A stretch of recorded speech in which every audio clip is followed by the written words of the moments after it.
দেখুন অনেক সুন্দর একটা কালার এসেছে। গুঁড়ামরিচ দিলে এর চেয়ে কালারটা ভালো আসতো, কিন্তু গুঁড়ামরিচের তরকারি চেয়ে কাঁচামরিচের তরকারির স্বাদটা একটু আলাদা। এই জন্য কাঁচামরিচ বাটা দিয়ে রান্না করেছি। এখানে যে যে মশলাটা দিয়েছি 12 মাসি ধনে পাতা, তারপরে ছোটো এলাচ, বড় এলাচ, জিরা, তারপরে কাঁচামরিচ বাটা, এগুলো দিয়ে আমি রান্না করেছি। আপনারা শুকনো মরিচের গুঁড়া দিয়েও রান্নাটা করতে পারেন, আর একবার ট্রাই করে দেখতে পারেন। আসলে রান্নাটা অনেক মজাদার একটা রান্না।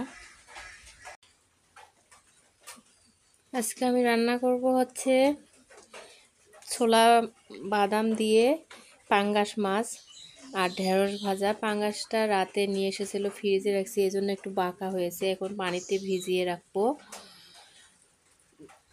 আর ভিডিওটি স্কিপ না করে দেখতে থাকেন, আসলে অনেক মজাদার একটা ভিডিও, আর বাসায় ট্রাই করবেন অবশ্যই।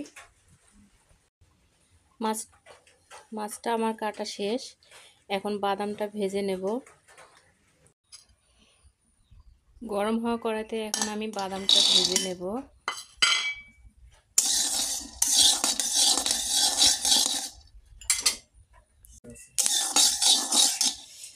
বাদামটা যখন হয় তখন বোঝা যায় যে ফোটে একটা শব্দ করে।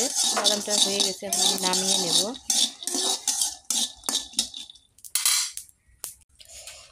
বাদামটা আমার হয়ে গেছে, এখন আমি এটা শিলপাটায় বেটে নেব।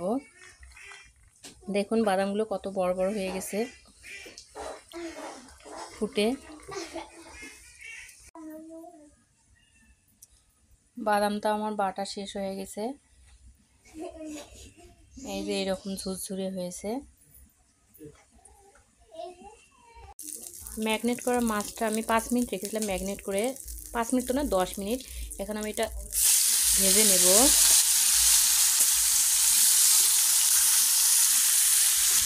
যেহেতু ছোটো কড়াই, এই জন্য 3টা দিয়ে আগে ভেজে নেব। মাছটা আমার হয়ে গেছে।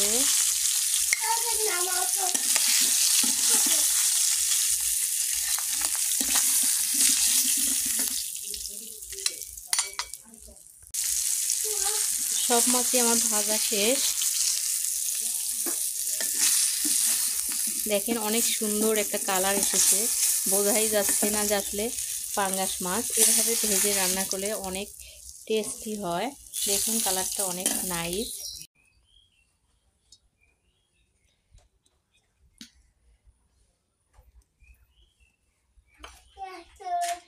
এখানে পেঁয়াজ কুচি আর রসুন কুচি আছে, গরম তেলে এখন দিয়ে দেবো এটা।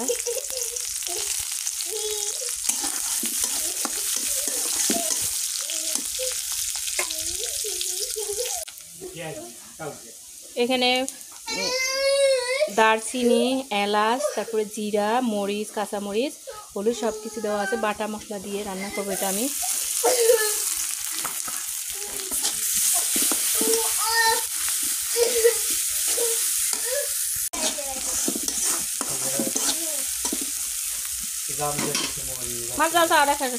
এখন আমি বাদামটা দিয়ে দেব, তেলে একটু ভেজে নেব।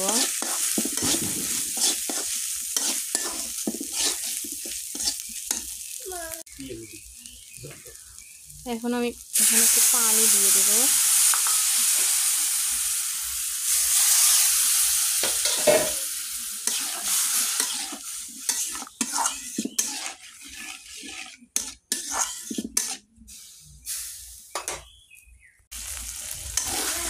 আমি ভালোভাবে এটা কষিয়ে নিলাম বাদামটা। এখন কষানো বাদামে ভেজে রাখা মাছগুলো দিয়ে দেব। এই যে দেখুন অনেক সুন্দর।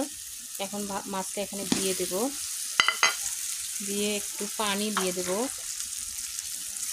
আর একটু ভালোভাবে কষানোর জন্য।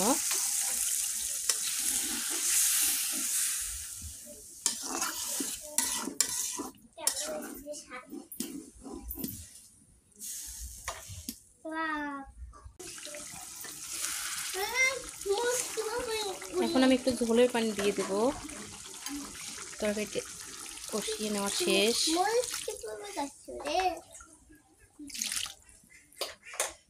যেহেতু কাঁচা মরিচ দিয়েছি, কালারটা এরকমই হবে। আর কাঁচা মরিচের তরকারির স্বাদ একটু আলাদা হয়, এই জন্য গুঁড়া মরিচ দিইনি।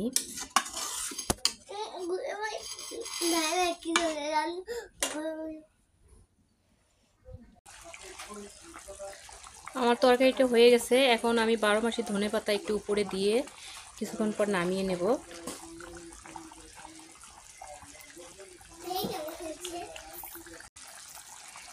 তরকারিটা আমার হয়ে গেছে, এখন নামিয়ে নেব।